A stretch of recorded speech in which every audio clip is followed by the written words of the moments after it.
भारत के महान स्वतंत्रता सेनानी सुभाष चंद्र बोस की जयंती पर जमशेदपुर में विभिन्न सामाजिक संस्थानों ने उन्हें श्रद्धांजलि अर्पित की। इस दौरान साकची आंबागान स्थित उनके प्रतिमा पर माल्यार्पण कर नेताजी को नमन किया गया।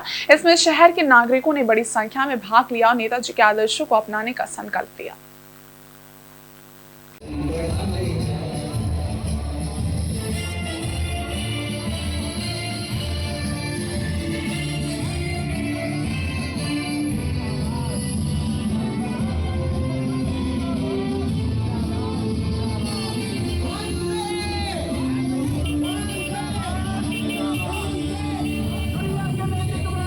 इसी क्रम में साकची गोलचक्कर से बंगबंधु संस्थान द्वारा एक भव्य झांकी निकाली गई। झांकी में महिलाएं और बच्चे देशभक्ति गीतों पर नृत्य करते हुए आंबागान मैदान पहुंचे। इस दौरान देशभक्ति के माहौल को और भी प्रेरणादायक बनाने के लिए विभिन्न सांस्कृतिक झलकियां प्रस्तुत की गईं। रैली के दौरान तुम मुझे खून दो मैं तुम्हें आजादी दूंगा जैसे प्रेरणादायक नारे गूंजते रहे, जो नेताजी के संघर्ष और बलिदान की याद दिलाते हुए हर दिल में देश प्रेम की भावना को मजबूत कर रहे थे।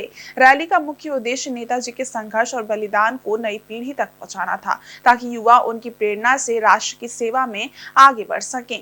आमबागान मैदान पहुंचने पर संस्थान के सदस्यों ने सुभाष चंद्र बोस की प्रतिमा पर माल्यार्पण किया और उनके जीवन और आदर्शों पर चलने का संकल्प लिया। इस अवसर पर संस्थान के पदाधिकारियों ने नेताजी के महान कार्यों और उनके विचारों को याद किया और कहा कि आज हम सभी को उनके दिखाए रास्ते पर चलने की आवश्यकता है।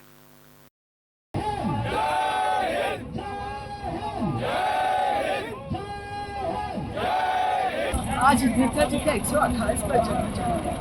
इस पर सबसे पहले तो मैं बहुत बहुत आभार प्रकट करती हूँ बंगबंधु को, क्योंकि बंगबंधु ने आज इतने संगठन को एक साथ जुड़ के साकची हाई हॉस्पिटल के तरफ से एक भव्य तरीके से प्रशासन करके रैली करके इधर हमारा नेताजी सुभाष मैदान में आके श्रद्धा सुमन अर्पण किए।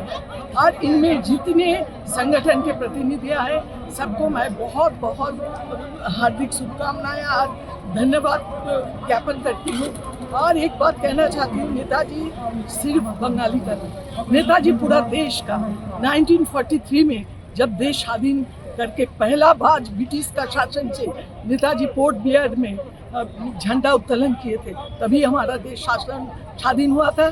तभी हमारा राष्ट्रनायक, प्रथम राष्ट्रनायक जो देश स्वाधीन करने में अपना अवदान दिए थे, वो थे नेताजी सुभाष चंद्र बोस। नेताजी सुभाष चंद्र बोस हम लोगों का जमशेदपुर के साथ बहुत नाता है। टाटा वर्कर्स यूनियन में 8 साल उन्होंने अपना नेतृत्व दिया है। नेताजी के चलते टाटा एम्प्लॉइज को बोनस का डिक्लेयर हुआ, तब आज से उतना साल पहले आप सोच सकते हैं। और नेताजी को नमन करती हूँ। उस जमाने में जो आज़ाद हिंद फौज में महिलाओं का भागीदारी, झांसी रानी लक्ष्मीबाई रेजिमेंट किए थे, उनका सोच था देश के विकास के लिए आधी आबादी को भी आगे बढ़ के आना है।